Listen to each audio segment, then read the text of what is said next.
I think that they taped our mics down so that the senator and I wouldn't wander too far into the crowd on this one. Before we get started, I just really wanted to thank the Sonoma County Library System for hosting us for this discussion.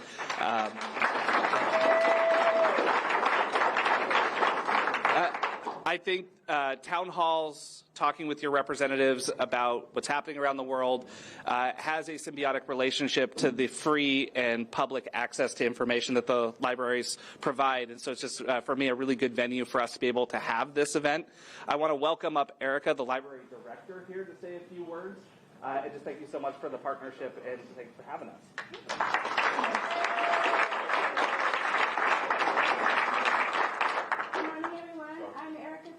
The director of the Sonoma County Library, and I want to welcome you here today to this town hall event with Assemblymember Rogers, Senator McGuire, and of course we also have our mayor from Santa Rosa, Mark Stapp, in the building. As our assembly members said, we're really grateful to host these kinds of events so that our communities can come out and ask questions and learn about some of the initiatives that are being done at the state level to support our communities. I have some housekeeping. So we have some refreshments. You're welcome to help yourself. We also have, this is being filmed and you may be photographed. If you do not want to be photographed, we have these stickers. I can hand them out to you. So put this on so that, so that you won't show up in photographs. And again, I just want to welcome everyone and thank our elected officials. I want to tell you that when Assemblymember Rogers was on the Santa Rosa City Council, he worked with Senator McGuire to secure funding for the new Roseland Regional Library. So we're very grateful. So they are not only financial supporters, but they also support intellectual freedom both here and at the state level. Thank you so much. Absolutely. I'll put this over here. Just making sure that they're all on. First of all, I just want to really kind of introduce what assembly members are, what senators are, what our districts entail. But in the state legislature, every assembly member represents about 500,000 constituents. For us, that means one assembly member from Highway 12 all the way to the Oregon border. So Sonoma, Mendocino, Humboldt, Del Norte, and Trinity counties. For our senator, he represents 1 million people and goes from the Oregon border all the way to the Golden Gate Bridge, which are both the most magnificent districts, but also very difficult at times to represent, which is why we do these town halls. I actually did 20 town halls last year in our first year in office alone, going everywhere because every corner of our district deserves representation. But the flip side of that is we don't get to typically become experts in every single community. It's about building partnerships with our constituents and with our local elected officials. So when we do these town halls, we like to invite partners that are working day in and day out at the ground, on the ground, to be able to answer questions that aren't just about the state, but about how things are impacting them. So I want to invite up Mayor Mark Stapp, who took over as mayor a little over a year ago for a 2-year term here in Santa Rosa, just to say a little bit about what's happening in Santa Rosa, very high level. We'll do some introductions, the senator and I, about what's happening at the state level, and then we really want to turn it over to you to hear what your questions are, what's the most on your mind, so that we can try to have a discussion, whether it's at the local, the county, or the state level as well. So, Mayor Mark Stapp. Yay, Mark!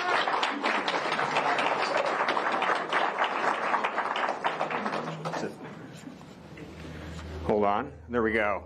Everyone can hear me? Yes. All right. Well, thank you, Assembly Member and former Mayor.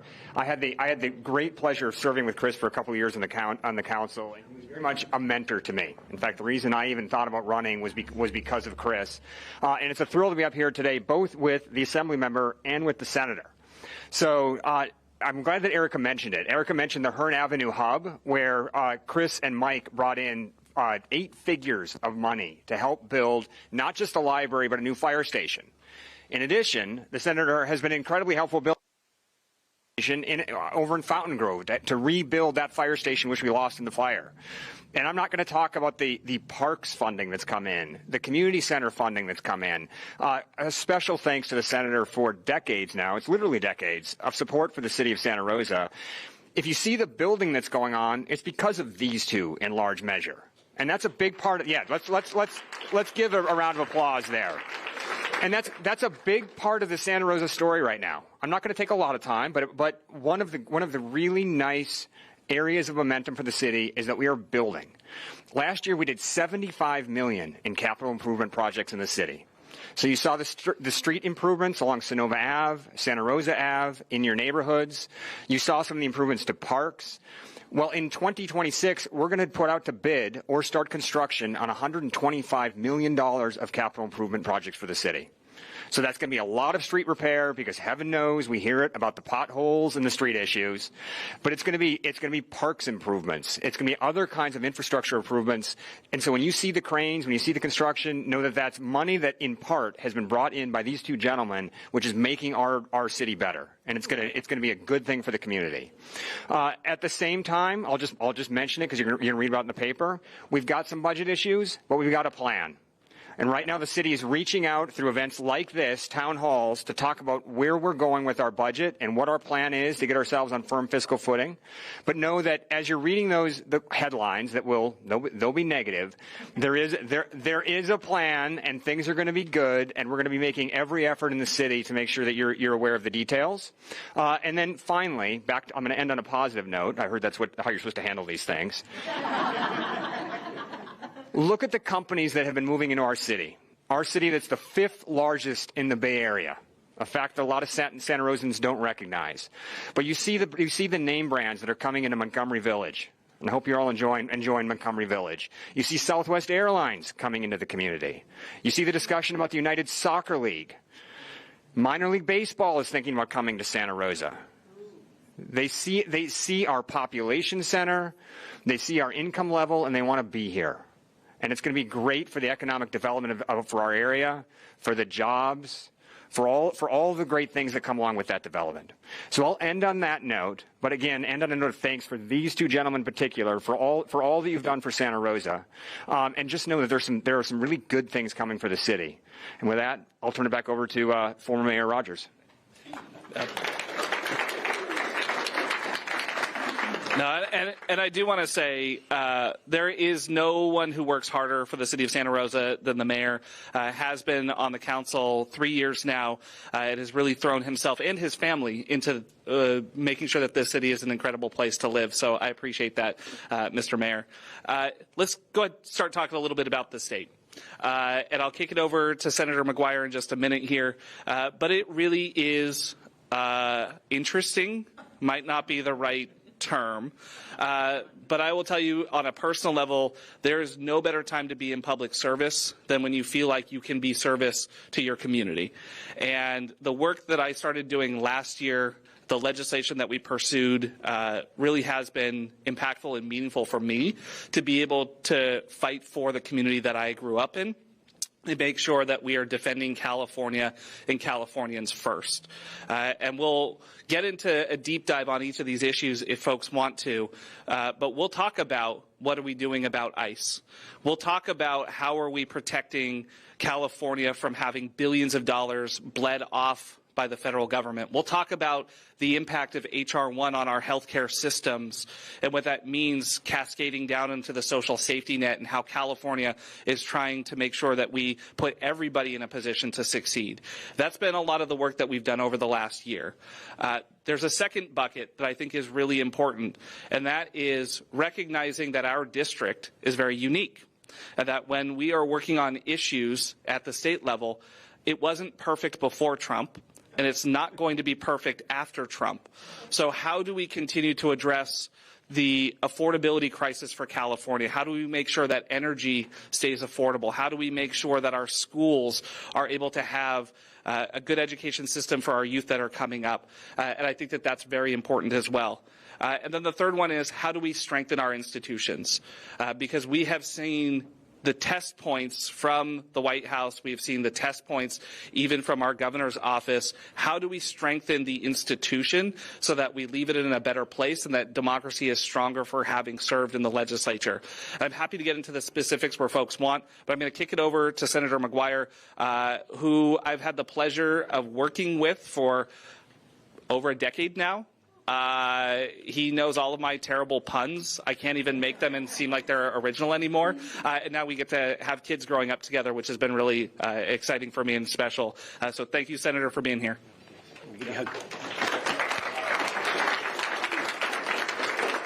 Good morning. How's everybody doing? First of all, I just want to take a moment to say thank you so much for getting up bright and early and joining us for this town hall. And I think we need to take a moment to say thank you to Chris Rogers.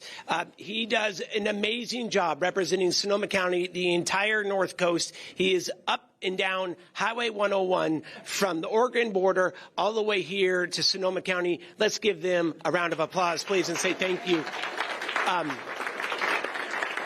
And what I am grateful for is you can trust him completely. Not only is he a colleague, he is a dear friend, and I am grateful for his friendship and partnership most of all, and just want to say thank you so much. I want to say thank you so much to the mayor. The mayor is guiding us through some of the toughest times that we've seen in a generation. He has steady leadership. He's laser focused on Santa Rosa and wanting to do what's best for working families. Let's give it up for the mayor, please, and say thank you. Sonoma County libraries are some of the best that we have in the country, and it is thanks to the voters of this county who stepped up to be able to support the library system, to be able to take what was a really good system and make it into a great system here, not just in California, but throughout the nation. They are welcoming. They welcome all. They're all about inclusion, and what I greatly appreciate is that they are embedded in our communities each and every day. And that $8 million that's coming in for the library plus the fire station is only going to make it even stronger within Southwest here in Santa Rosa. Can we please give it up to Sonoma County Libraries? Loud and proud, everybody. Thank you. It's good. Thank you for hosting. I'm going to do a quick overview of just some items and issues, top issues that we're seeing across the state of California. Then I'm going to immediately turn it over to Assemblymember Rogers. And again, Assemblymember, thank you so much for bringing us all together here today. Look, I think that we are living in some really tough times, and I think some of the toughest times in our lifetime. And I know that we've said that in the past, but I firmly believe it now. And here's what I know about California. No matter if you are a Democrat in Sonoma County or a Republican up in Del Norte County, there is still more that unites us than divides us. And while we may not vote for the same person for president, we have a lot of the same priorities. We want to make sure that we have good public schools that we can send our kids to. Am I right? We want to be able to protect health care and making sure that we have hospitals that are open and thriving in the community that we call home. Am I right? We want to be able to afford a home in the community that we love. Am I right? Yeah. And we want a more affordable life. Yes. And that's not too difficult or partisan. And that's where we need to be focused. And that's where I firmly believe the state of California is moving in focus. Good schools, making sure that we have strong health care, good jobs, housing. And the mayor is absolutely right. Literally, thousands of units are now being built between the Golden Gate Bridge and the Oregon border. And a lot of that is because of the state of California has been investing and putting money where its mouth is and making housing more affordable, expanding renters' tax credits to record, expanding the first-time home buyer program. That's where we need to be focused. And California's economy, look, just being very blunt about it, under the Trump administration, we've taken a hit. And it's the honest God truth. But here's what I'll tell you, what you may not see on cable news. California is still the #1 economy in the United States of America. We're the 5th largest economy in the world. And we're the most diverse state in the United States of America. And what we know here in California, our diversity is our strength. Am I right, ladies and gentlemen? And we cannot forget it. And let's not forget, California is one of the biggest donor states to the federal government. We give the federal government $80 billion more than we receive every damn year. We are America's economic engine. And by the way, Texas takes $70 billion more in federal funds than they receive. So here's the piece. We're #1 agricultural state in the nation. #1 technology state in the nation, #1 state for AI, #1 for new business starts for small businesses, #1 for new business starts for women-owned businesses, #1 for new business starts for minority-owned businesses. I could go on, but look, as much as we have challenges and we need to focus on the challenges, we got a lot of great things going here in California, and 92% of our population has access to health care. And we've grown our economy by 80% over the last decade. We've cut our greenhouse gas emissions by 20% over the last decade, and over 60% of all students who go to a UC are now graduating debt-free because we put our money within people. I'm going to wrap it up here very quickly talking about public education. I think it is the ultimate equalizer in our society. And look, we've gone from dead last in the nation, the United States of America, in per pupil spending. We are now in the top 20. We've gone from 6,900 per year now to about 27,000 next school year. And that is absolutely critical. We have now expanded universal transitional kindergarten to every public school in the state of California. Universal school meals, because we know that kids can't go to school on a hungry tummy. Am I right? And we became the first state in the nation to be able to do so. And we are deeply concerned about that federal share that's coming in, that may be cut here for our K-12 public schools. $10 billion we're investing to be able to make modernized schools across the state. $1 billion every year for career training programs. $1.5 billion a year for after-school programs to make sure kids don't have learning loss after school and through summer. And in college, 54% of all community college students now are going tuition free, over half at a UC and CSU. And locally, I want to say thank you to each and every one of you, and I want to say thank you to the Assemblymen. Thank you so much. This community rallied, and we've saved Sonoma State. And we needed to be able to do that. That was a $90 million investment. On affordability, you're going to see a $60 billion decrease in your utility bills over the next decade. And that is what we just passed this year, an expansion of the renter's tax credit, an expansion of the first-time homebuyers program. Would love to talk about wildfire today, if you'd be willing, because we have a lot of major news happening on wildfire, insurance stability, and how we are protecting vulnerable communities and standing up to this administration in defending California values. We are so excited that each and every one of you here, the most important part of today is hearing from you. Thank you so much for standing up for our country, for our community, and our democracy. I'm going to turn it over to the Assemblyman.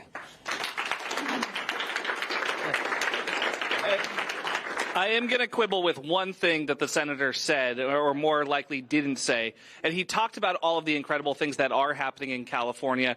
And he mentioned it, without mentioning that he was the president pro tem leading the Senate who was driving these priorities home. And so I think that that needs to be acknowledged as well, that much of this would not have happened without his leadership. And just thank you so much for all of that, Mike. Now we want to turn it over to you. And as I mentioned, we did 20 town halls last year from Point Arena to Hayfork. Everybody had different priorities, different things that they were worried about. And we really just wanted to hear what can we answer, what questions do you have, what concerns do you have, and let's have a discussion about it. So who wants to start? And I will point out some of our staff. I've got Scott Alonso, who's our district director, and Monica Berrigan in the back, who helps represent Sonoma County and lives here in Santa Rosa. And Scott will be taking the microphone around, but also just great folks for you all to know as well. So, Gregory. Yeah. And I can repeat the question, too, if they're up front. Yeah, go for it. Here. Yeah. As you probably know, I'm chair of the committee of the Behavioral Health Board here in the county, charged with Prop 1 to try to figure out how to keep us from falling all apart. One of the things we're going to be asking the Board of Supervisors to ask you is not to send us unfunded mandates, not to say we have to do something locally, but not send any money. Either roll back the unfunded mandates or provide some money. So I want to know, when they ask you to do that, how are you going to respond? So the good news, Gregory, is that in the state constitution, it says that anytime we pass legislation, we need to compensate locals for the unfunded mandates, which the state totally has done over the last 40 years. So we're good on that. But no, the answer is that yes, when it comes to health care, we've seen the impact of H.R. 1, and we've seen specifically certain protections for our locals that are going to disappear. And we know that folks are going to be pushed off of the social safety net and pushed further into county organizations and really enroll and oversubscribe the amount of services that are going to be provided.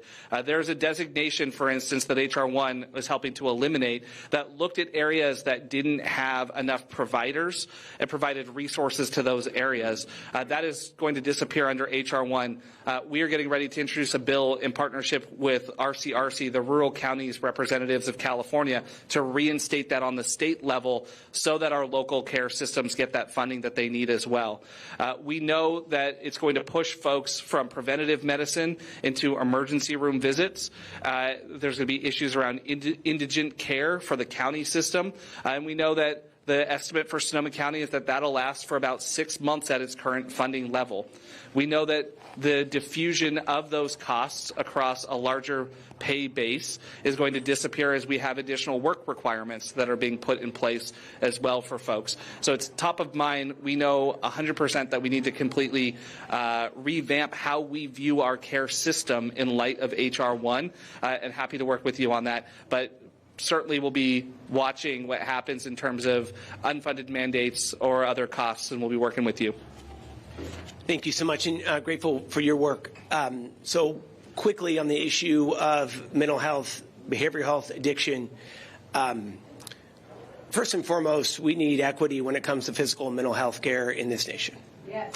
And I think ultimately what we need is universal health care in the United States of America. Number one. Number two, I want to say thank you to each and every one of you. It passed by nearly 70% in Sonoma County, and that was Proposition 1. That was a behavioral health bond that is now moving to be able to expand by thousands of additional behavioral health beds and slots, day programs, and long-term stays in the state of California. We'd love to be able to work with the County of Sonoma on the implementation of their long-term plan. Assemblymember Rogers and I have been working with the County of Humboldt, and I'll talk about what we did in Humboldt. County of Humboldt, it's a county of less than 200,000 folks, and they had 16 behavioral health beds total. 16.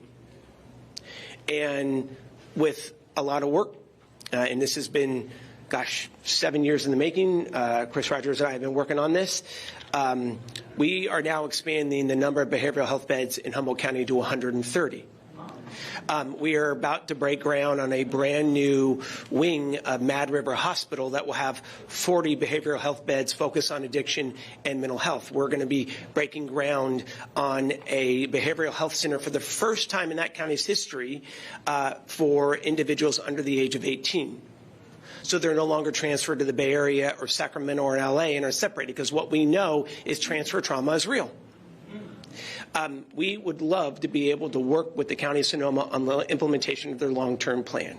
And for one of the first times, we actually have money to do it. The biggest concern, and please we'll give you the final word on this, is these beds are attached to Medicaid. So whatever you want to call it, you can call it Obamacare, the Affordable Care Act, or Medicaid. For the past 20 years, we've been expanding mental health beds and federally qualified health centers and expanding rural hospitals based off of Medicaid. And is it the ultimate answer? No, but it's what covers the cost, especially when it comes to behavioral health in this state. And we are going to see millions off of Medicaid, both for their primary care, but then it is going to take a huge, huge whack when it comes to behavioral health care. And so that is something that we are desperately concerned about. And the last thing I'll just say, in just the 1st Congressional District, 42% of all residents are on Medicaid. 42%. We are in danger in this country of losing what we've all fought so hard for. We'll give you the last word, and I'll hold the mic. Yeah. What county was that, Senator? Up in Humboldt. Yep.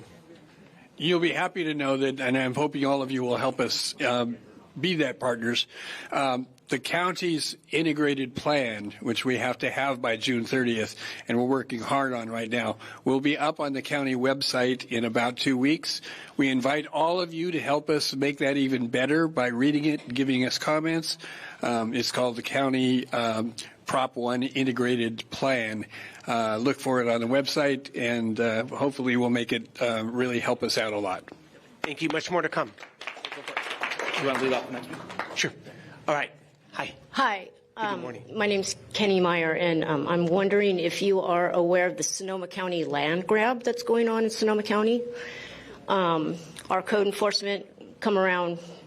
They're mainly focusing on elders, Spanish-speaking people, giving lots of code violations, taking them to court. A lot of the people don't know how to deal with it, and they're losing their land. I'm just wondering if you're aware of that, one, and two, if you would sit. I've got hundreds of cases going through the courts right now. If you'd be willing to sit down with me and talk about it. Thank you, Kenny, for that. And I'll turn it over to Senator Rogers to speak. Happy to hear more. I'll be candid. I don't know a lot about it in regards to, I assume this is co-enforcement through PRMD, Yeah. Sonoma Planning. Yeah, they changed their name. Yes, they did. Yeah, I apologize. So happy to talk more about that and have a further conversation. Great. Yeah, no, thank you. Yeah, I also haven't heard about that, but would be more than happy to sit down and talk with you. My experience being on the city council was working with the city's code enforcement and their progressive enforcement model. Always can be fixed, but would love to hear what we can do to make it better. Do I make an appointment with you? How do I do that? Yeah, actually, I think Scott's about to hand you a card. Yep. Right. Yeah. Oh, sorry. Thank you. Good morning, Assemblymember Chris Rogers and Senator Mike McGuire. My name is Angelica Ramon from Parent Voices. As you know, Governor Newsom's state budget does not include the promised 77,000 child care slots. With Trump threatening to withhold $5 million in TAF and CCDF funds, we must remain steadfast in our defense of families and child care providers. We have clear options to improve California's lives. For instance, we can restore the $22 million in cannabis tax revenue that was lost under Proposition 64 to eliminate significant corporate tax breaks. So we ask, will you support the funding for 77,000 child care spaces in this year's budget to fill the promise that was made to California's families? And will you support a hearing to review the water's age election and the research and development tax credit to identify a possible revenue source for child care? I would say yes. I see it. Yeah. So the question about childcare, and I will say the best indication that I can give you on where the legislature is going to go on this is to look at how they handled it last year. So there has been a commitment and a promise to universal childcare as one of the most substantial rising costs that families are feeling in California. I feel it. The senator feels it. We both have kids who are in daycare and in preschool. And last year, even in a tough budget year where we were making cuts, the state still made progress. And the Democratic caucus insisted on 15,000 new slots of child care to make sure that families who need it the most have access to that care and don't have to choose between going to work and putting food on the table or providing an opportunity for their kids as well, right? We're going to continue to fight for that. And especially when you see New Mexico, who's been able to do universal child care. We're the largest state. The senator talked about the economic impact. It is shameful that we still have the most kids living in poverty. It is shameful that we have kids who don't have access to the care that they need. So we'll continue to push for that. I'm actually working on 2 pieces of legislation this year with 4 Cs of Sonoma County to try to make sure that we are bolstering our system here in Sonoma County and abroad to meet that commitment for folks, because you just can't get ahead in this state with the cost of childcare the way that it is. It's up to about $30,000 per kid in parts of our community. Thank you so much. Senator Rogers and I just want to take a moment to say thank you to Parent Voices. Parent Voices travel the state to expand child care and other services that will help working families, and we owe you a debt of gratitude and want to say thank you so much for your work. So, big picture on child care. Number one, over the last 5 years, we've created an additional 140,000 child care slots, 15,000 additional last year. And I cannot imagine that there is not going to be another push to expand child care slots this year.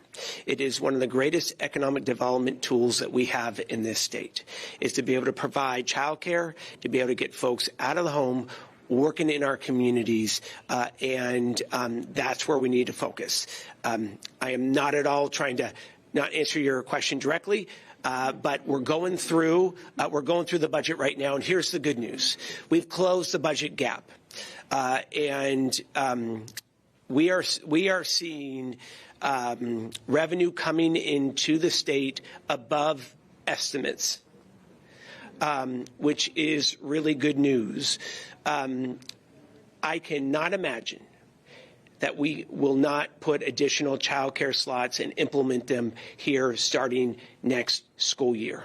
We are in a better budget situation now than we were last year. Much more to come, and I think what we always do is that we sit down, we talk and meet, and that is both of our commitments, and look forward to it. Thank you so much. Thank you. Yeah, and I will say, I think that that's also a good launching point to talk a little bit more about what to expect in the budget this year. And the senator talked about, we do see revenues that are coming in above what the expectation was, but we also still see a structural deficit. So one of the things that we are preparing for is, you have a governor who wants to wrap things up. It's his last year in office.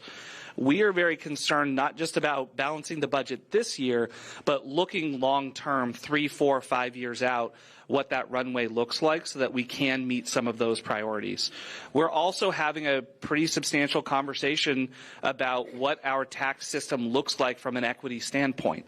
And so no promises, because I don't know which ones will actually make it to the top of the discussion, but we're actively talking about additional revenues that focus on not just taxation policy, but inequities that have existed for a long time. And I'll give you 2 really good examples of proposals that are floating around.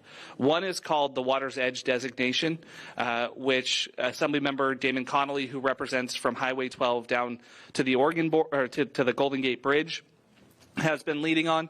We allow international corporations to essentially choose how they are taxed for the goods and services that they do in California.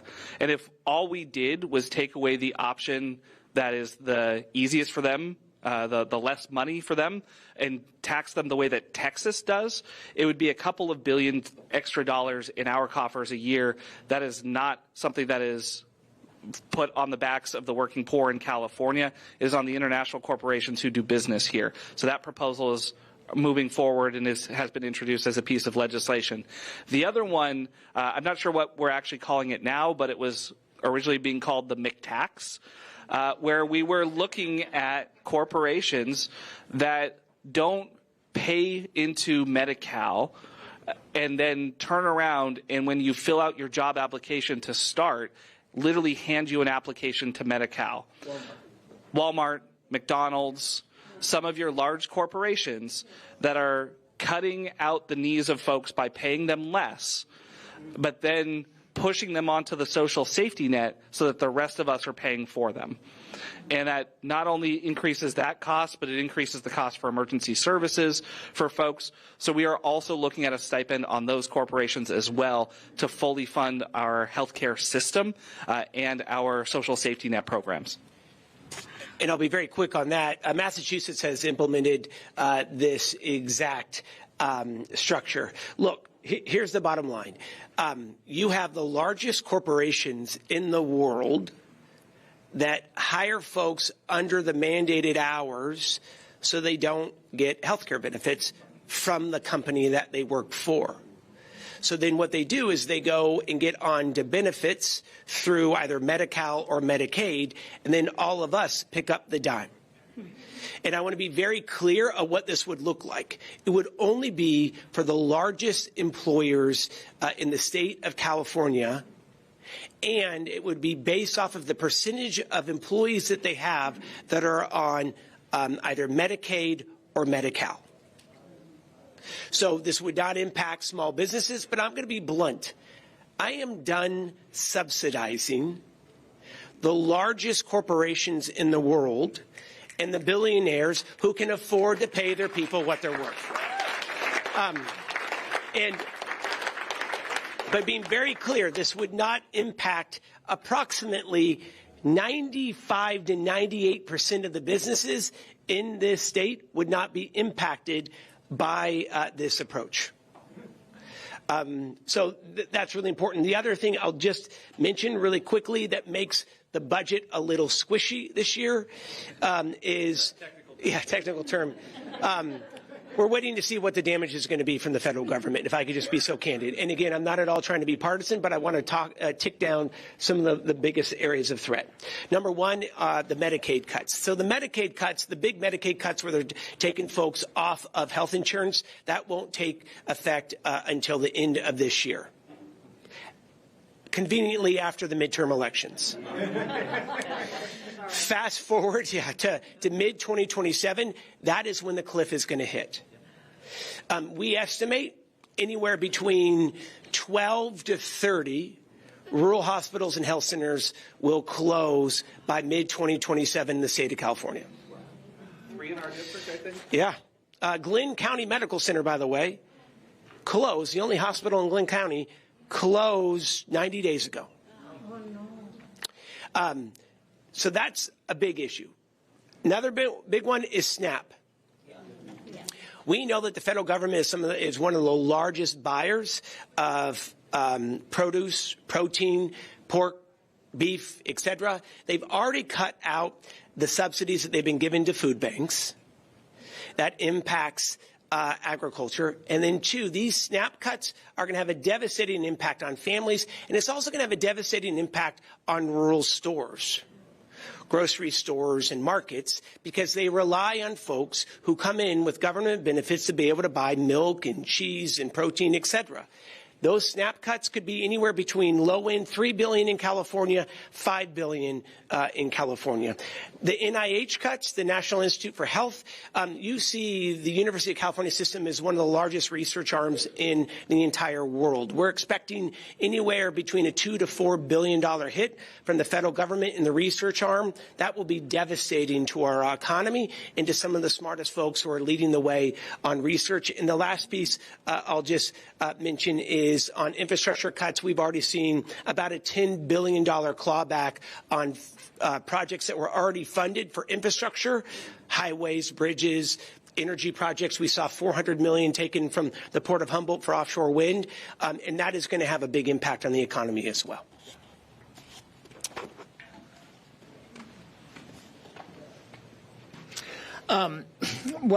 Thank you very much for coming. This is exciting. I'm here. I'd like to talk a little bit about AB 130, which is a bill for housing. And its intent was to clear some of the hurdles, to create more, which I think we really do need. It had some unintended consequences, and you're like, yeah, we know. So for us, it's put up some hurdles that say no new code adoption for some new materials that could be beneficial, fire resistant, healthier, economic until 2030. And I'm wondering how we might be able to fix that to incorporate better new progressive things by just tweaking the bill, but maintaining the speed that it was supposed to make more housing. Yeah, absolutely. So 130 was a bill that was passed last year in the budget, and it became sort of a conglomerate of a number of different housing bills that were working their way through at the time.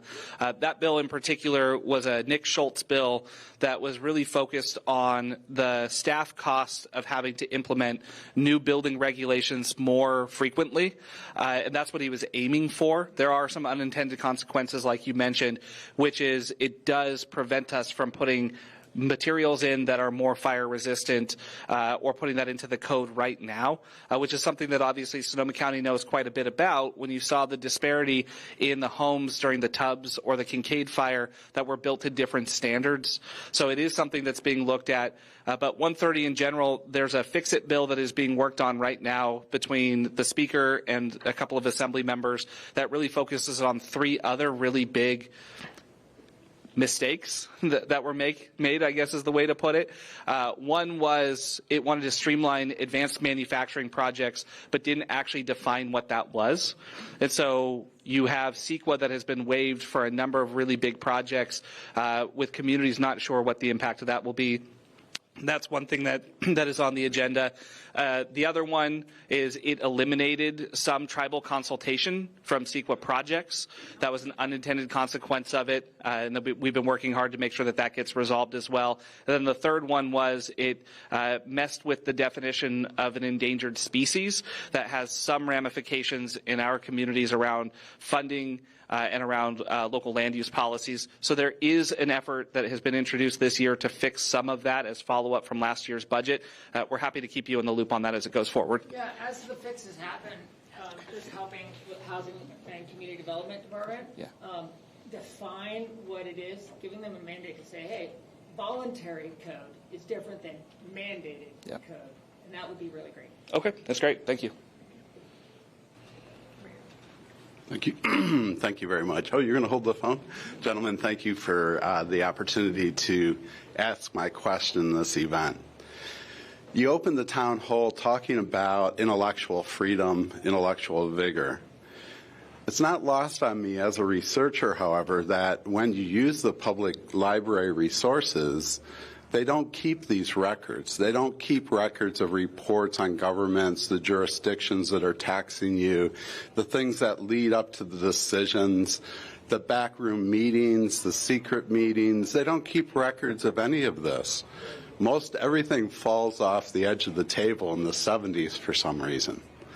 I'd like you to answer that question. I know that, Chris, you have a huge investment in open government. You claim that you provided that to the city of Santa Rosa. Facts speak otherwise. But I'd like to ask about this question of intellectual rigor. It seems to be really, really important as we get through these partisan days where people seem to have their minds made up more from a crowd opinion than actually being able to research accessible facts for verification. Yeah. And I will say that this is something that we have conversations about all the time, because we do want government to be open and accessible to folks. And at the same time, there's an overwhelming cost that is associated with that. In the city of Santa Rosa, we passed the Open Government Ordinance, which did allow for much more openness in terms of accessibility, language accessibility in our agendas, more lead time into what items were going to be on the council's agenda so folks could be more prepared, more opportunities to come and give public comment and be a part of those conversations. When we have these, we're live streaming today's event as well. And the real question, the real limitation is going to be, how do you store so much data? Where do you store so much data? So for the instance, the city of Santa Rosa no longer does transcripts of everything. They provide the video for folks. They do annotated agendas where you can see what the topic was, and if you want to go back and watch the video, you can. And that's a staff cost. That's an infrastructure cost. We're always trying to find the best way to find that good point between open and reasonable. If it is something that only one person is using, does that mean that that's no longer important? No. But does that mean that the average voter wants to vote to continue to fund infrastructure to support it? Maybe, but we should have those discussions. We always have to think about those, especially in an era where we're talking about data centers, what that means in terms of affordability for folks. That's really what this comes down to, is how many bytes, how many megabytes do we want to store, where do we store them? I don't know that people are ever going to completely agree, but I do think that the city in particular has moved in a direction of trying to make it so that things are more accessible. Good. If I might, follow a question. Sure. Thank you, Chris. Yeah, please. So you just addressed sort of the optics of it. What happens as people attend meetings? Yeah. Much of the decision making is preordained before people attend these meetings. Their opinions don't really matter at that stage. The issue is already, as a juggernaut, gone down the rails. I'm talking about access to information that informs the decisions that are being made on our behalf. You didn't address that. Well, so first of all, I think I disagree with your characterization. After having served on a city council for 8 years, I can tell you most of the council members will have a predisposed viewpoint on a topic, and they will seek additional information to confirm that or to deny that. When you get to the council meeting, if somebody has not read their packet and doesn't have an okay idea of where they are headed, then that's a bigger problem than I think the perception that they already know how their mind is made up. We make different decisions all the time when you get more information. When the public shows up and speaks on an item, there are many examples of where the direction that the council was going to go changed. And that's part of the process. But there does need to be open, accessible information, which all of the data is when an item comes forward, so that the public can make an informed decision about it. Yeah, go ahead, Mr. Mayor. Assemblymember, if I may, I just wanted to step in and concur with Chris on the way that he just characterized the level of research and prior to the council investigating matters. We come with an open mind, but we do a lot of research before the fact. So we certainly have some idea on all the topics, and that's our job as council members. To the Assemblymember's point about the investment of the city, it is absolutely true that Chris, when he was mayor and that council, put a lot of time and money into making sure that our all the information available to council members and the discussions were very public. That continues today. As an example of this, if you're paying attention to council agendas, you're going to see that in a few weeks, we're going to look at a $600,000 line item to bring in a new piece of technology to help our city clerk's office respond more quickly to Public Records Act requests. Now, this can cut both ways. All right? Think about that. Think about the amount of money during a tight budget time that we're putting into our clerk's office to make sure that when people from the public ask us for information, we're able to respond, but it is a real investment. And that's not talking about the personnel time, the salaries that are involved with that. We have a person and a half that's dedicated just to responding to Public Records Act requests. So again, with thanks to the Assembly member, former mayor and council member for the work that he did and the council did at that time to make sure that the city of Santa Rosa is being very responsive to the public. We have put a ton of time, of staff time and money into making sure that we are as transparent as we can possibly be, and that's going to continue. Yeah, and I will say the estimate for implementing the Open Government Task Force that we wrote is $500,000 a year in terms of staff time and in terms of equipment.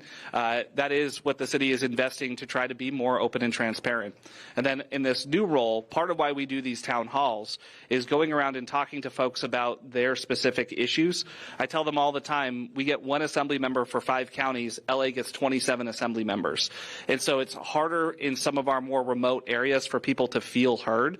And we have gone on this town hall tour, we'll do it every single year, where we've actually introduced a number of different bills this year in response to the things that we have heard and the specific issues that folks have.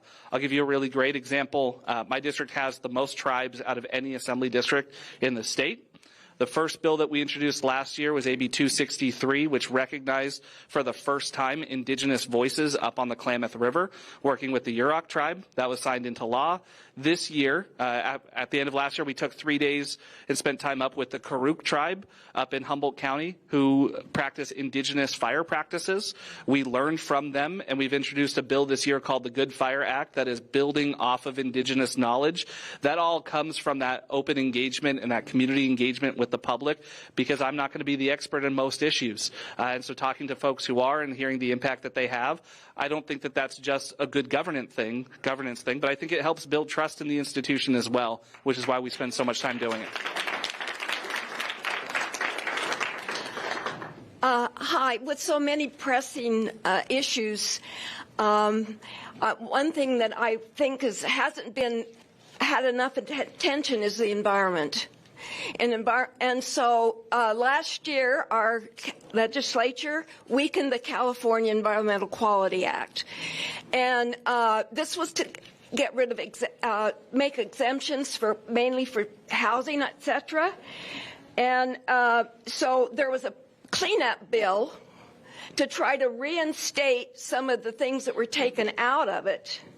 And I want to mention that California has the most biodiverse environment of any state. We are so lucky, but we are in a biodiversity crisis, and we cannot ignore our environment while we solve these other problems. So my question is, there's a cleanup bill that was to narrow the advanced manufacturing exemption and restore protections for endangered species. This cleanup bill then, from what I read, has been now, it's no longer, and there's a new bill to allow more time. So what in the heck is going on with our California Environmental Quality Act, and how do we fix it? Thank you for that. So, big picture again, as we just talked about, thank you so much for the question, and you're absolutely right in regards to protecting the environment. So big picture on AB 130. AB 130, the biggest piece in AB 130 is it allows for housing on infill parcels within city limits of a community to be approved without going to city council, essentially, and by right. So there were two bills, AB 130 and SB 131, and you're absolutely right about the two major challenges. Number one, the broad definition of advanced manufacturing, for example, like chips, and how we're able to expedite microchips. Microchips. Yeah, not Doritos. Yeah, exactly. Hi, dang. Yes. I would much rather prefer Cool Ranch, but all right. Hey, see, there we go. I know that could be controversial. But look, here's the bottom line. There was a bill that was moving by Assemblymember Connolly. And I don't mean to nerd out. I'm going to nerd out for 30 seconds. You can throw your shoe at me. So there's this weird piece. If a bill starts at the start of a 2-year session, it then has first 30 days of the second year of the 2-year session to pass. This issue of fixing the advanced manufacturing definition and on the endangered species was not going to get fixed in the first 30 days of the time limit for this bill. So now what's going to happen is that the Assembly is going to advance a bill. The Senate is going to advance a bill, which is great because then it mandates that this has to be addressed. So it's going to take a little bit more time. I'm just being very honest with you. It was not going to get resolved in the first 30 days of this year. And the Senate and the Assembly are already starting to have conversations on that. And so you'll see two different bills move this year, one from the Assembly, the other from the Senate. And then what ended up happening last year, by the end of session, after everyone negotiates, then a final bill will be advanced. Or two bills will be advanced. One would have advanced manufacturing, one would have endangered species, and then then both houses pass it. That's the truth of the matter, and it's just going to take a little bit more time, and that is why you did not see that original bill move. But there are discussions happening in earnest on this exact subject, and I don't want to speak for the Assembly member, but I think we are very much on the same page. We need to be able to bring forward fixes, and I think you're going to see fixes advance this year. Yeah, all I'll add is I'm a co-author on the Fix It bill. So, yeah, great.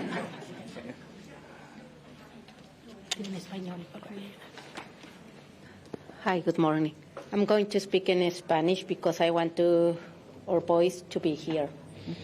Buenos días, diputado Chris y senador McGuire. Me llamo Priscila y soy madre del líder de Voces de Padres, presidente de la mesa directiva de DILAC del Rincon Valley y padres de Santa Rosa City School. Me gustaría compartir que los padres estamos preocupados por los cierres de las escuelas que se están proponiendo y por cómo estas decisiones afectan de manera desproporcionada a nuestra comunidad más vulnerable,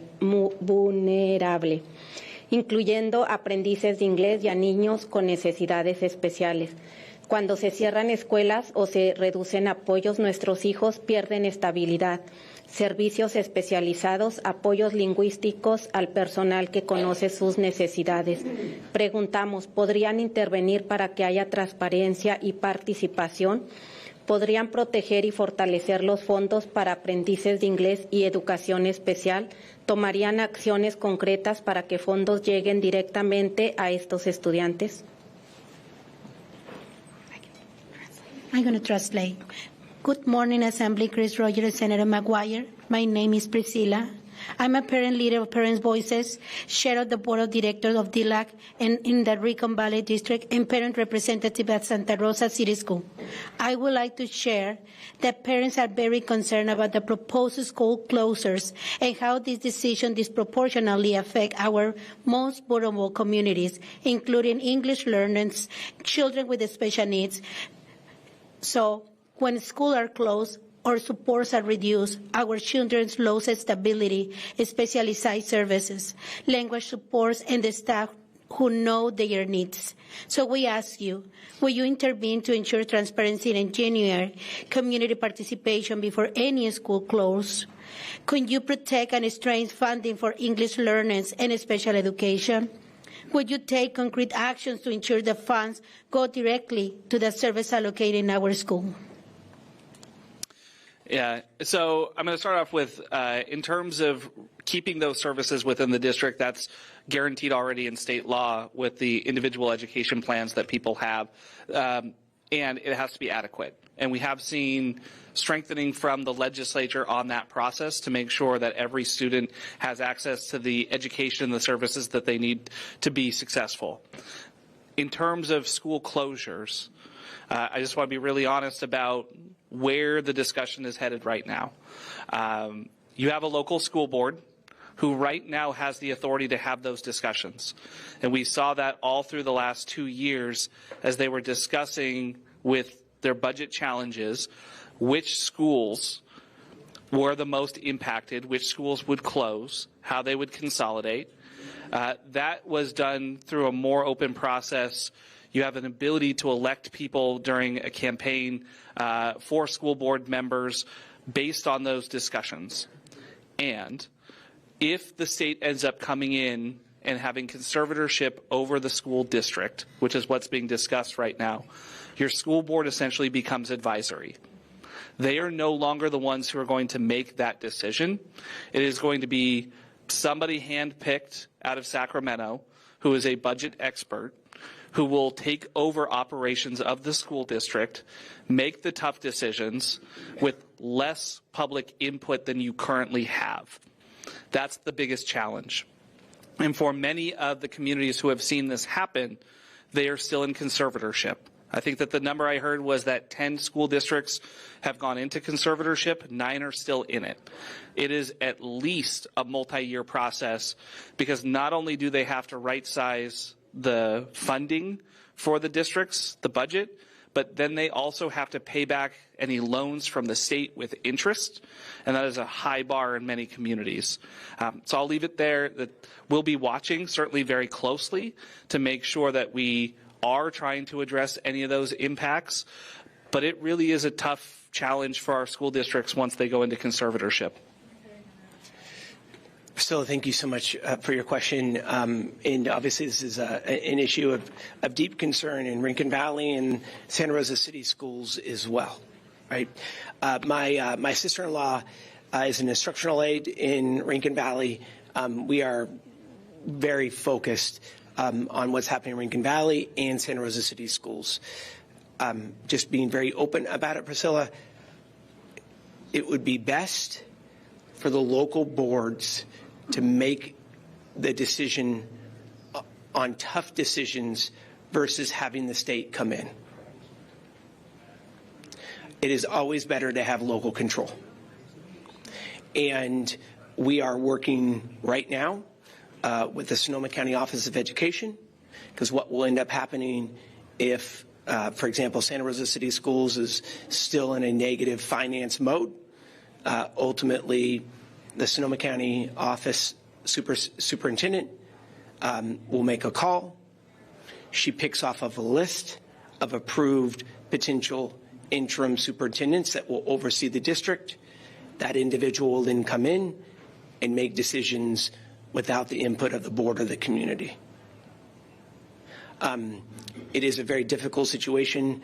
We are meeting with parents and educators and classified staff and board members, and would like to be able to keep in touch on this. This is very concerning, and schools are the lifeblood of our communities.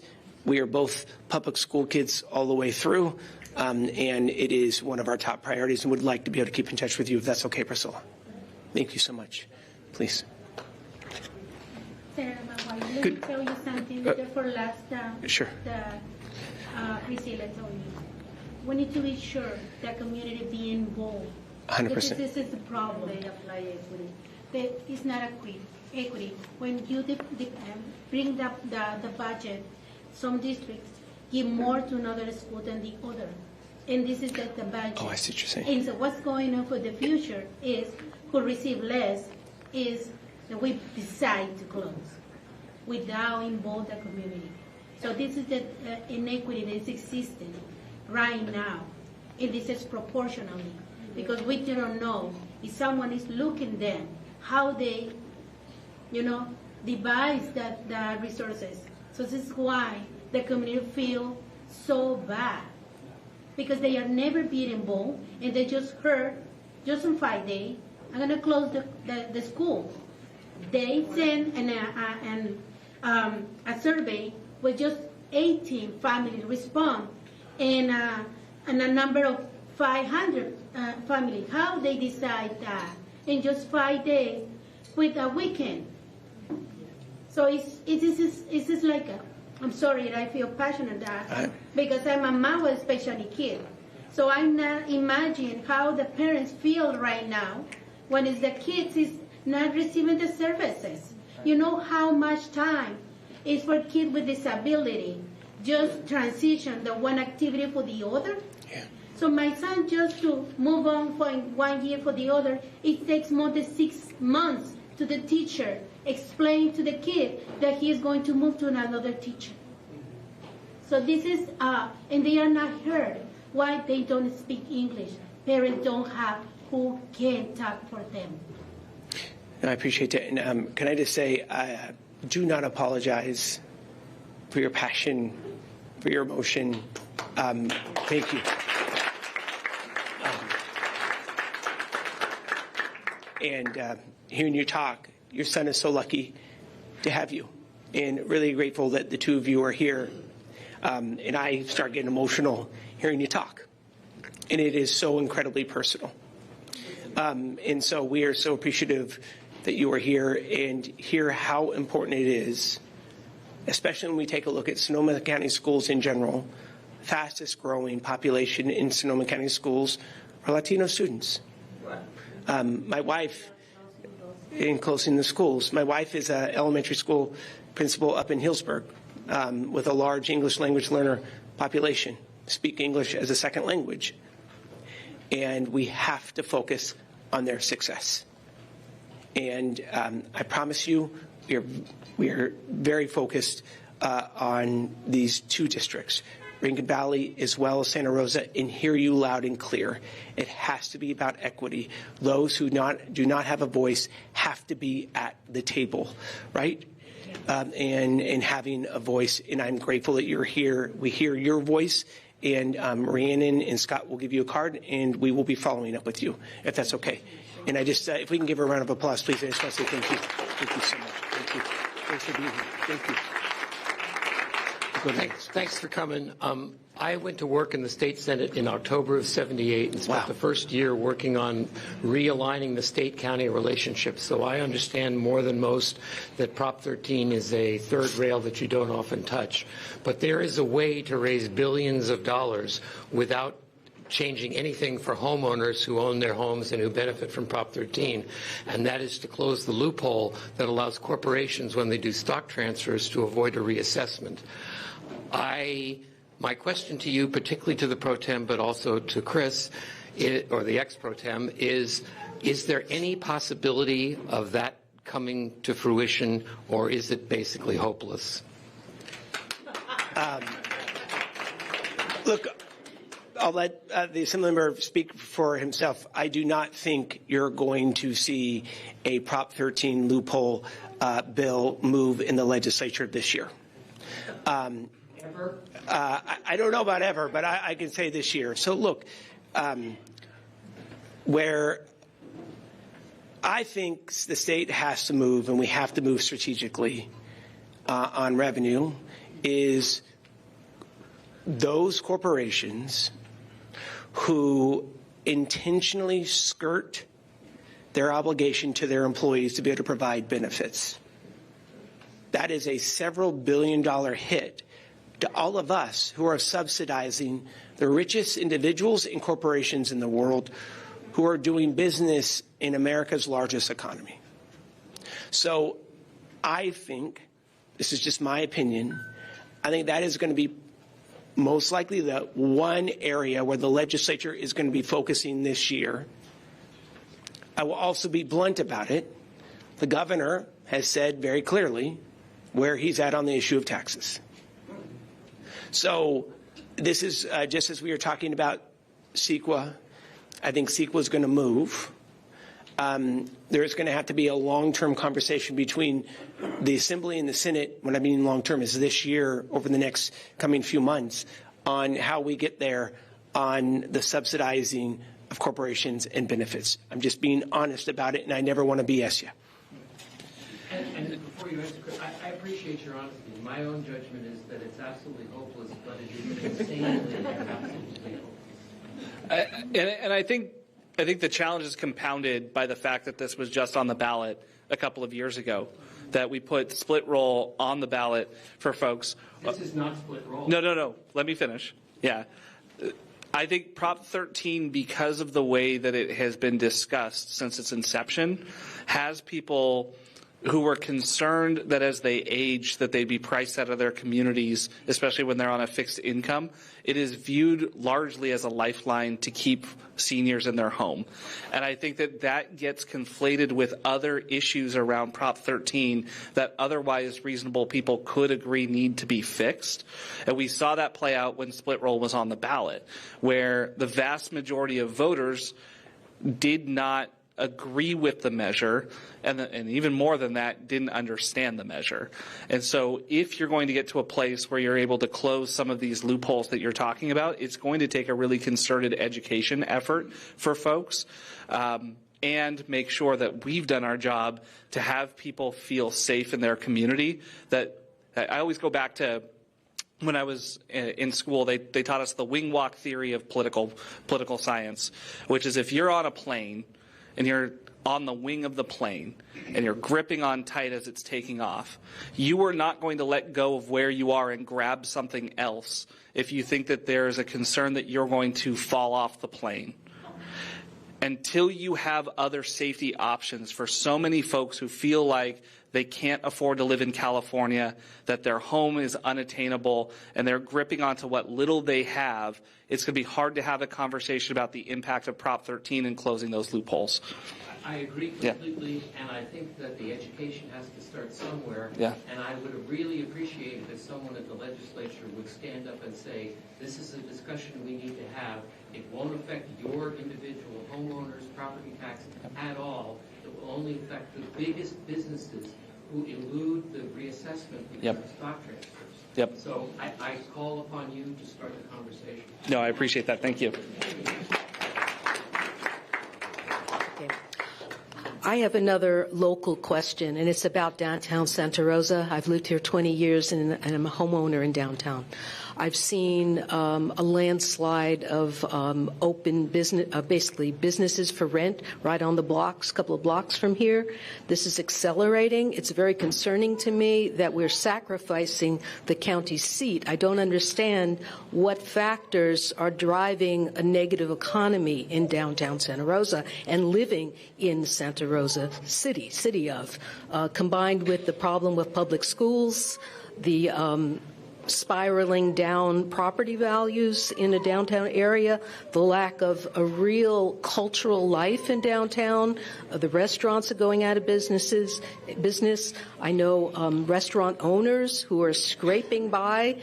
They are negatively impacted by people on the street living in their doorways. It's a complicated issue, but I want to know why is this happening and what can be done to have a healthy downtown Santa Rosa where people want to live here and don't flee to the, quote, suburbs and rural areas for a better quality of life. Let's not sacrifice our county seat and the people who live here.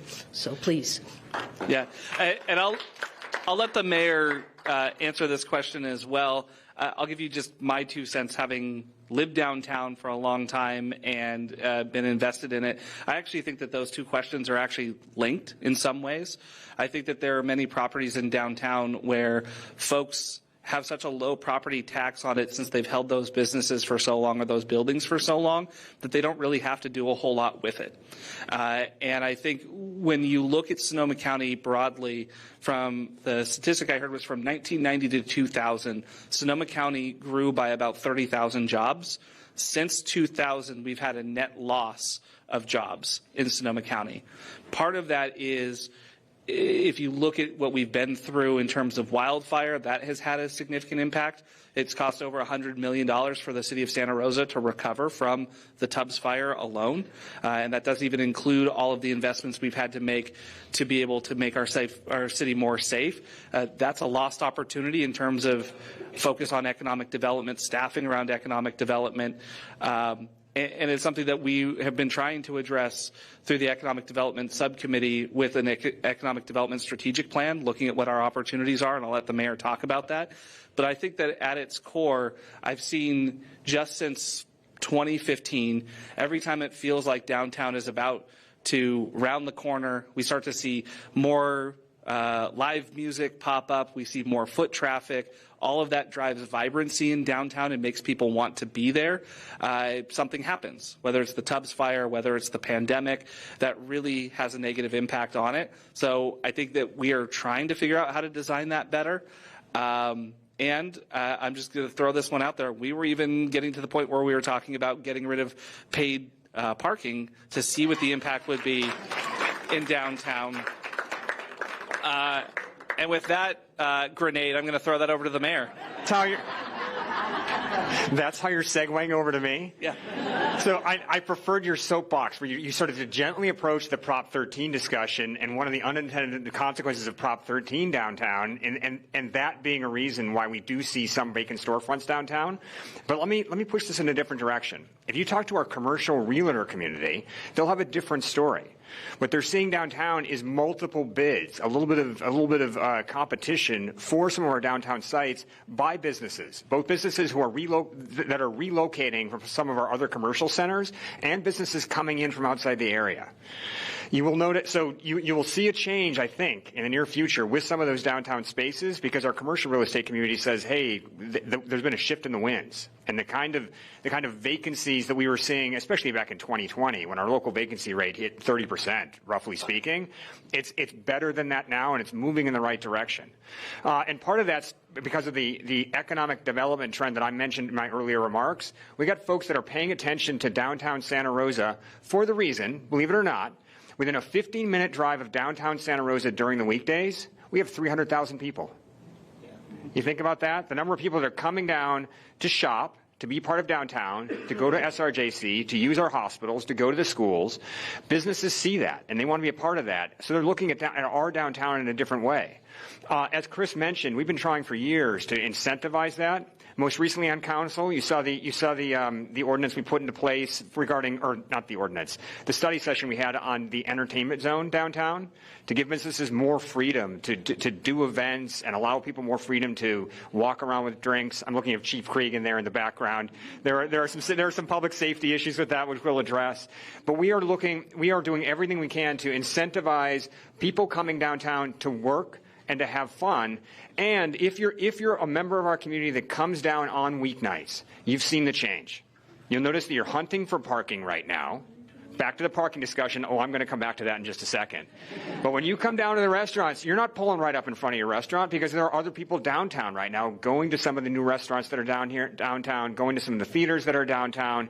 With the paid parking, I'll close on that because that's a bit of a soapbox for me. Yeah, believe me, we hear about the paid parking. Keep in mind, as I mentioned before, we have 300,000 people in a fairly close proximity to the downtown.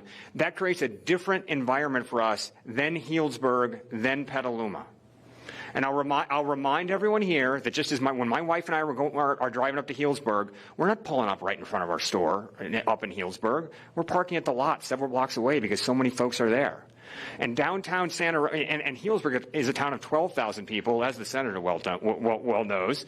All right, we've got parking lots that we need to maintain here. There's a cost to that. We have to take a different approach, like other urban areas our size. And remember, we're the 5th largest city in the Bay Area, so don't compare us to Petaluma and to Rohnert Park. Compare us to Santa Clara, to Cupertino, to Walnut Creek. Final note, and then I'm really getting off the soapbox. In terms of development, keep in mind that we've got major developers coming in to the White House site, to the 3rd Street garage site. The White House lot is this parking lot right over here. That's not going to be a parking lot for that much longer, folks. Well, I suppose in real person time it'll be a little bit longer, but in the next few years that's going to be an apartment building like you saw with the Felix downtown. We put 1,000 units of housing into our downtown core over the last few years, and that trend's going to continue. With that, I'll get off my soapbox. But downtown, there's good stuff happening down here. Mr. Mayor, but what about closing down 4th Street to through traffic also? Is this becoming a hazing session? What are we doing here? It's a roast. All right, so 4th Street. So there is talk about closing multiple streets in the city to traffic and to make them pedestrian, make them more pedestrian friendly, make them more bike friendly, while encouraging downtown business. The 4th Street business community is a little divided on whether they want to close 4th Street. So that's on the back burner. But we're looking at 7th Street and we're looking at one of the streets going through Montgomery Village as a pilot program to show that if you close streets and you make them more pedestrian friendly, more child friendly, that people are going to come and they're going to stay and they're going to have a good time, and it's going to be positive in terms of economic development. And I think the chief had something to add. Oh no! So Chief Cregan, are you entering the game here too? What's an example of some of the businesses that are interested? New businesses. What are they? Who are they? All right. More fun question. Well, so you've seen downtown. Let's just stick with the downtown. You saw that we had the new 44,000 square foot Dave & Buster's just opened. That's one of the largest Dave & Buster's in the country. There's a reason they put that here. You're going to have P.F. Chang's opening up before the end of the year right there, right at the end of 4th Street. You've seen the other restaurants. You've seen, they're not new necessarily, but Lord and Napoli. You've got Augie's French Bistro. We've got some great restaurants down there.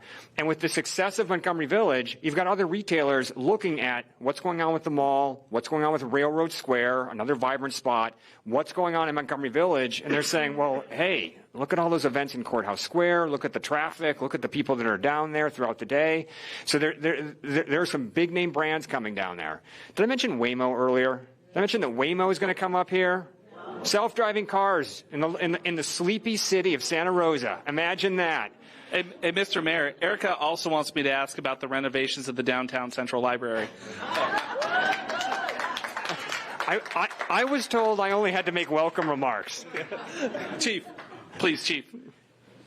I'll keep it very quickly, but just we've really been focused on the downtown safety and really making sure that the reputation of Santa Rosa's downtown is safe, vibrant. People come downtown. I actually was counting. I've seen 8 patrol vehicles drive by behind us today, and it's because we want to be very visible downtown. Our officers are getting out and doing foot patrols. Last night we actually did a nighttime operation from 7 till midnight where they were just trying to make sure that our community sees officers. They feel safe to come down and eat. Dave & Buster's was such a great example. 170 new employees hired by Dave & Buster's with it. And I'm going once a month where I'm going with our downtown supervisors, and we're walking and just talking to the local business members and others who are downtown, Railroad Square. We just did Santa Rosa Plaza last week, and really talking overwhelmingly, the feel is things are different downtown, like it is on the upswing like that. And we're so excited for P.F. Chang's and others, but continue to call the Santa Rosa Police Department. Let us know. We're committed across our city, Montgomery Village, all of our shopping centers, to really make sure that people feel safe to shop here in Santa Rosa, to be able to enjoy their experience here. So I'm here to answer any questions after if you have any questions about public safety downtown or anywhere in Santa Rosa. All right, we'll let the chief and the mayor off the hook. We've got a couple more minutes here. But I do encourage you to go talk to them after we're done. Yeah. I knew that was going to happen. You made me stand up and drop everything. What is the plan in California to keep the polling places safe?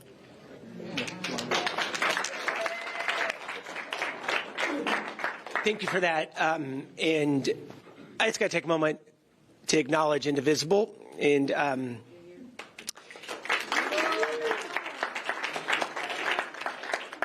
if we are not speaking up and standing up, speaking out, we're complicit.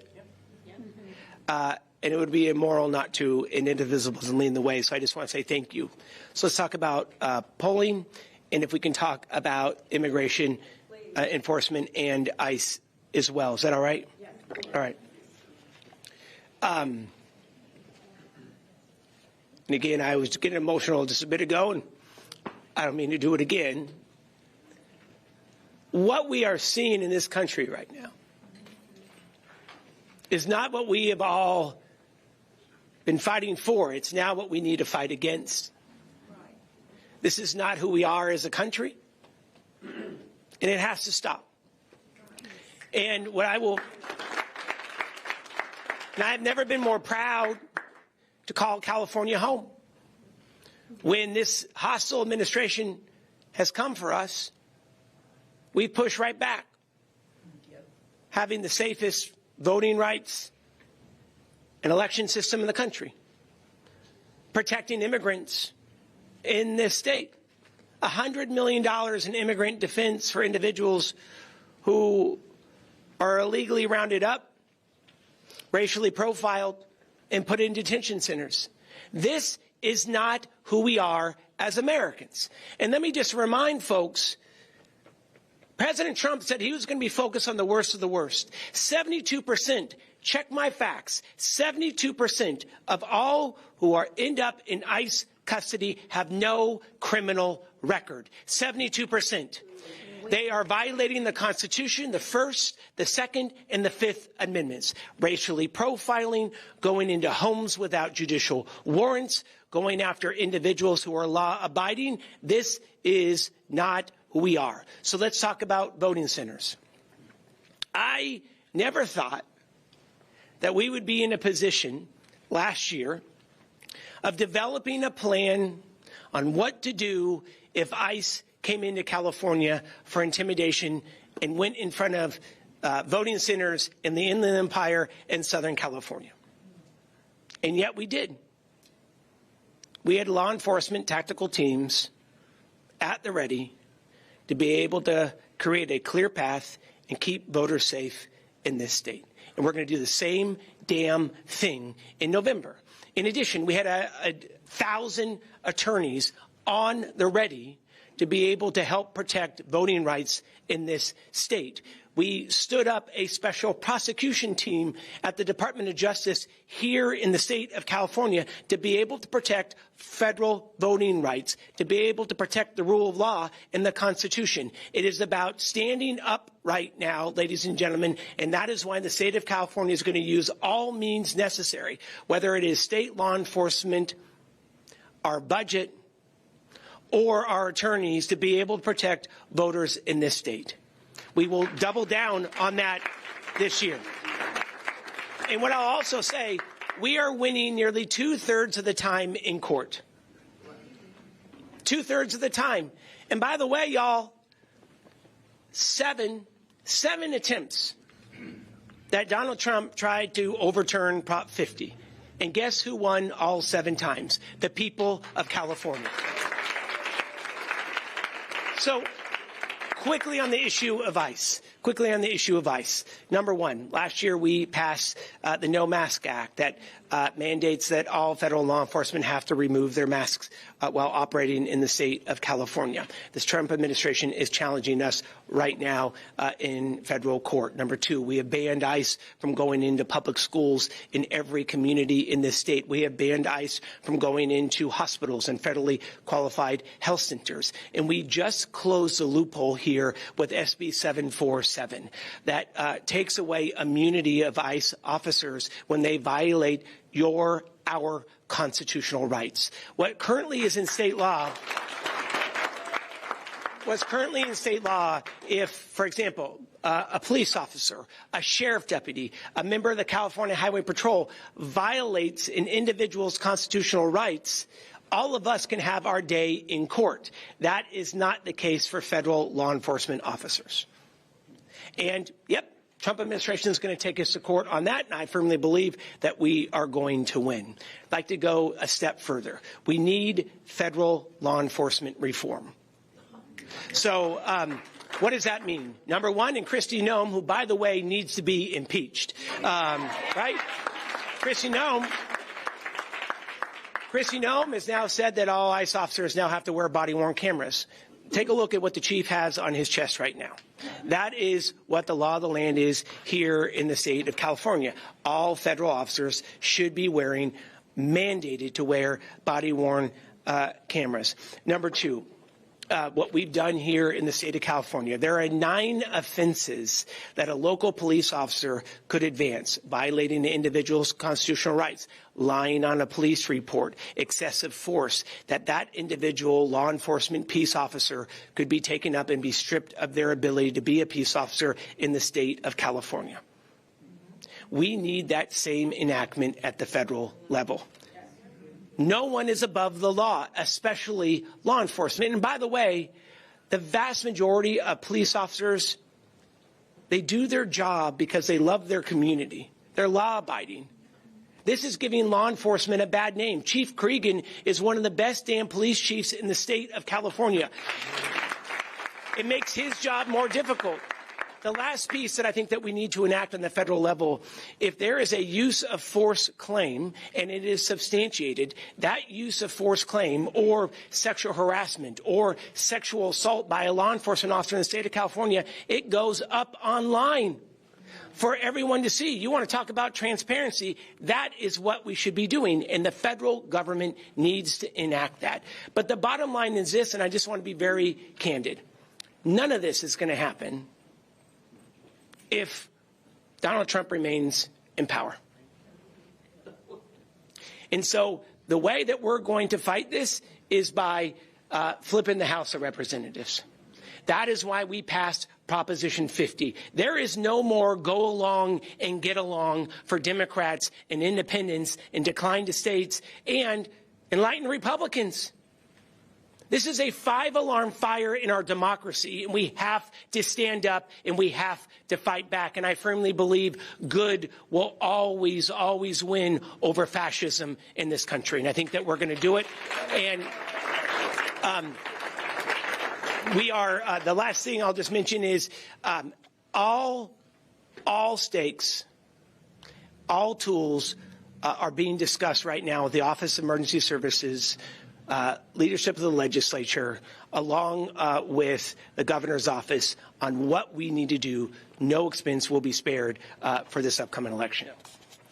Yeah, I mean, I'm going to echo everything that the senator said, but I'm going to mention a couple of additional things as well. First and foremost, we are going to take action this year to make sure we are strengthening vote by mail as well, and making sure that we are defending vigorously in the courts our vote by mail practices here in California, because we have seen that that is a target of the president. And the senator mentioned how much we've had to sue the federal government. Just as a little side note, statistic, we put in $5 million last year, first vote I took when I got to the Assembly, to pre-fund lawsuits that the Attorney General was going to have to file. That $5 million has defended $168 billion that comes back to our community here in California. A 33,000% return on investment is the type of investment return you can only get if you're a member of Congress selling stocks. So we feel good about that, and we're going to continue to defend our practices. From a legislative perspective, the senator mentioned the no masks bill last year. That was a pretty important and substantial piece of legislation that got to the heart of the issue, which is transparency and accountability. We're going further this year. I'm a co-author on a bill that would make it so that you cannot concurrently hold both a local law enforcement position and also a position in ICE. You cannot patrol our streets and build trust with our community by day and then terrorize it at night. That just doesn't work. So we have that bill that's coming forward. I am a co-author on a bill that says that major corporations are going to have to pick. Are you going to have your contracts with ICE, or are you going to have California tax breaks? Because if you are Palantir or other organizations that are helping the ICE and the administration to terrorize our community, that does not meet our California values, why the hell would we give you a tax break? That bill is coming forward. And then finally, in December, the state legislature, in partnership with the governor, launched a new portal, a tool wherein which you all can do your role as active citizens to document when ICE is doing things that are inappropriate, when they are breaking the law, so that we can make sure our Attorney General can hold them accountable in court for their actions as well. So I hope that folks are participating in that. I think. Oh, yeah, sorry. I just have one other thing to say about that, is that what Letitia James is doing in New York, I thought was pretty brilliant, and consider that in California. Yeah, absolutely. But that piece of that, of uploading, having that portal. Thank you for what you've offered to us today. My thing is that the complexity of how public services are funded and the legislation is so difficult to understand unless you're a politician or a lawyer. And you were mentioning about the Prop 13. Well, that, in terms of education, we need more critical understanding of how our systems work. And that's a major issue. And with all the neurologically diverse people out there, which is growing by the day, it makes it even harder to cognitively process the complexity, particularly at the state level with legislation. I mean, and many of the people in California didn't go to elementary and high school in California to even get a sense of how the system works and what are public services versus private equity. These are things that need to be simplified, and because that's where a lot of the anger is coming from. People are just reacting emotionally instead of connecting up the complexity. Yeah. No, I appreciate that comment, and we do talk a lot about how to better educate the public to be able to make informed decisions or to be able to participate. But I'm going to take it even further than that for you, and I want to talk about sort of the trust within the institutions, because that's ultimately where this ends up, is people need to be educated and involved because they don't trust the decisions that are being made. And that's a structural issue more than anything. And I tell people this all the time. My personal assessment of the last presidential election is you had the two most popular candidates in the entire nation were Donald Trump and Bernie Sanders. Two that are polar opposites, but fundamentally have the same message, and that's that the system is rigged. They point to different people about who's rigged the system, but they fundamentally have the same message. The system is rigged and you're getting screwed. And I think that the average person feels that. I think that it's hard, especially when you see what's happening at the federal level right now. I'll mention the Epstein files and other things. It's hard not to believe that we are all not part of the same game, right? And I think that it's important, and I mentioned in the beginning that one of the top three things that I see as my job is to try to strengthen the institution of democracy, whether it's by doing things like this or passing legislation. And I'm just going to say that I think that the biggest plague on all of our country right now is the amount of money that is spent in politics. It is the ability for people to distort the message and the truth through different means. So the senator and I are actually getting ready to introduce a joint piece of legislation taking another run at Citizens United from a different perspective. And look, it's simple. The folks who are spending a disproportionate amount of money to influence elections are never held accountable to explain why. And that means that the average person has to sit there and wonder whether the decisions are being made in the best interest of the community or in the best interest of their shareholders. So we're going to take another run at it this year. I think that in our position, we should never accept the system the way that it is. In fact, our job is to find things that are broken and try to fix them. And I don't think that you fix this country without getting money out of politics, and in particular, making sure that you remove the disproportionate impact that some folks can have when they're not subject to donation limits.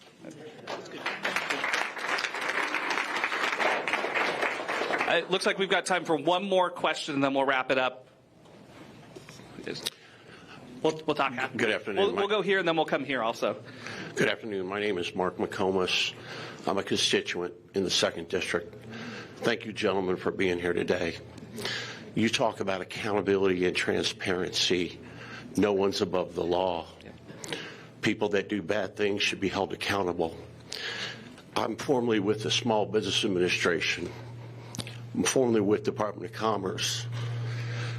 I was a political appointee out of the White House, or excuse me, an appointee on an executive order for high-speed rail.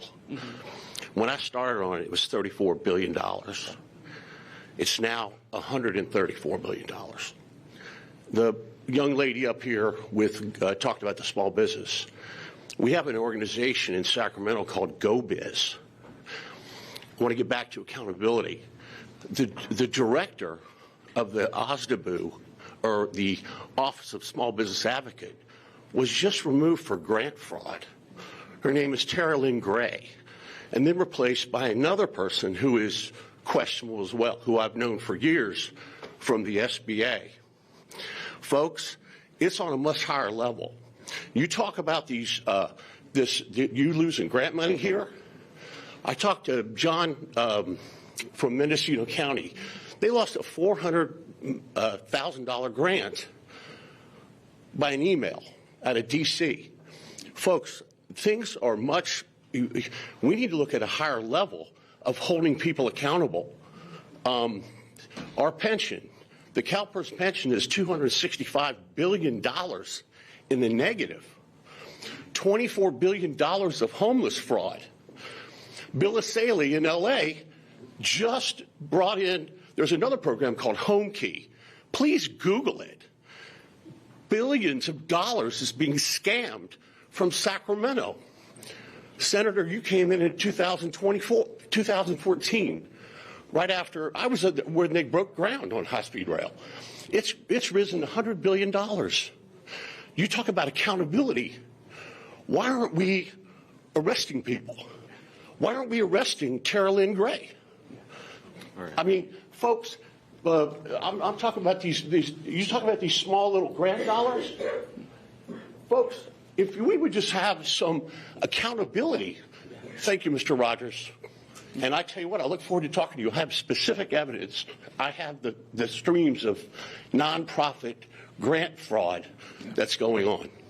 Thank you for listening to me. Yep. And I'm happy to have a conversation, and I'll just be really direct. Anybody who is committing fraud needs to be prosecuted. That's part of the checks and balances that we have in our system. And in terms of high-speed rail, one of the most significant things that the legislature has done in recent memory, and I'll let the senator talk about this, was create an inspector general position to make sure that you have more accountability and oversight and to go after folks who either are being wasteful or fraudulent. And I completely agree. We need that trust in the public. Name one person. Name one company. I was there. I wrote a memorandum of understanding with the Department of Commerce and Caltrans to bring in businesses. The fraud in California proved me wrong. I mean, I don't want to be a gentleman here. It's okay. But we need to stop and draw the line. So Stop the fraud. And also, in this current administration, folks, I don't want to be bad news, but there's more grants going to be cut. And I'll leave it at that. So just addressing some of this head on, being the $24 billion that you just mentioned in homeless fraud, what we continue to say is that is a talking point of the Trump administration. They came at us on the $24 billion. We said, bring your attorneys in and let's have a conversation about it. Because I will guarantee you right here, right now, there is not $24 billion in homeless fraud. Full stop. So, look, fraud, abuse is tossed around a lot right now in this country. Accountability starts at the top, right? No one is above the law. Individual commits fraud, commits a crime, they should pay the consequence. Either paying that back plus interest, going to jail, or in some cases, going to prison. But let's just be super blunt about this. Fraud, corruption, starts at the federal administration. This is the most corrupt federal administration in American history. This president and his family are getting rich off this office. So here's where my frustration is. Yep, it's super easy to be able to throw out numbers and make claims, but show me the legal evidence. I'm happy to talk about the legal evidence about the Trump administration and how they're getting rich off of this office. So, and so that's where I'm at on this. And by the way, I am a big believer you have to be held accountable, right? That's what it's all about. No matter if you're a Democrat or a Republican, I'll end it right here. And ma'am, I'm going to turn right over to you. Trust. Our entire life, whether you're in business or government or family, is built off of trust and relationships. And right now, there is no trust. I'm going to get back to where we started in the very beginning. If you talk to a Republican up in Crescent City or a Democrat in Santa Rosa, you know where they want us to focus? They want us to focus on improving their life. They want to send their kid to a good school. They want to have quality health care. They want a more affordable life. They want a fire-safe community. They want their leaders to be in the trenches and delivering for them. They want them to show up, to listen, and to deliver. And that's what we need to get back to in this country. There is more that unites us than divides us, and we cannot forget that. So I'm going to turn back over to Assemblymember Rogers. Yeah. And very brief, we're getting the hook from the library system. Again, thank you so much, Erica, for hosting us. I know we're we're about 20 minutes over what we told her we would occupy this room for. So, yeah, please. I think this is a quick one. What oversight or inspection rights does the state of California have over the immigrant detention facilities in our state? is there more that leaders or we can do to improve the conditions there and enforce the right to due process? Thank you so much. What authority, and thank you for your question, what authority does the state have over protecting constitutional rights of detainees in detention centers, correct? Conditions. And conditions. The state has very little oversight. Here's what we can do and what we have done. We have created a legal defense fund. We've put $100 million into that to ensure that individuals who are in detention centers, who have been illegally detained by ICE, have resources to fight back. And it's been incredibly successful. The ultimate oversight of these detention centers is going to have to be Congress. And I'm not at all trying to pass the buck, but just being very blunt about it. We have very little ability. In fact, when members of the legislature go to inspect the centers, they aren't even allowed access without a federal representative because we have no ability. Now, local governments could reject having a facility built in their community, and that's where I think that we need to focus on as well. But it is a very difficult time right now. And the last thing I'll just say, ma'am, is this. Even with congressional's oversight, now they have to give a 30-day heads up. That is BS. Members of the House and the Senate have the legal right to enter without giving a heads up, without giving advance warning at any damn time. And so that's where I think members of the House and the Senate need to be, is showing up every day and exposing these horrific conditions that residents of this state and this country are facing. Thank you for the question. I'll turn it over to you. We're going to go ahead and wrap things up, but I just wanted to say thank you again for everybody for taking the time. We recognize that there are better things that you can be doing with your time on a Saturday morning, playing with your kids or being out with friends, but this matters. And this is why we do these town halls, not as a one-off for community engagement, but trying to build the expectation that you all will have access to your representatives so that we can hear the things that you're concerned about, that we can partner together on solutions moving forward. And we'll continue to do this. I mentioned we did them all through last year. We'll continue to do them because it matters. And I just want to thank you all for being here, being a part of our community, and I'll let the Senator have the last goodbye. I want to take a moment to say thank you so much. Let's give it up for Assemblymember Chris Rogers, everyone. Sonoma County Library System, the mayor, the chief, thank you. Thank you so much for coming out. Thank you for your voice. We are grateful. Ms. Nelson, it's always wonderful to see you, by the way. We are grateful that each of you are here. Thank you for participating, and we'd love for you to come back. Have a good rest of the week, and thank you so much. Thank you for allowing us this opportunity.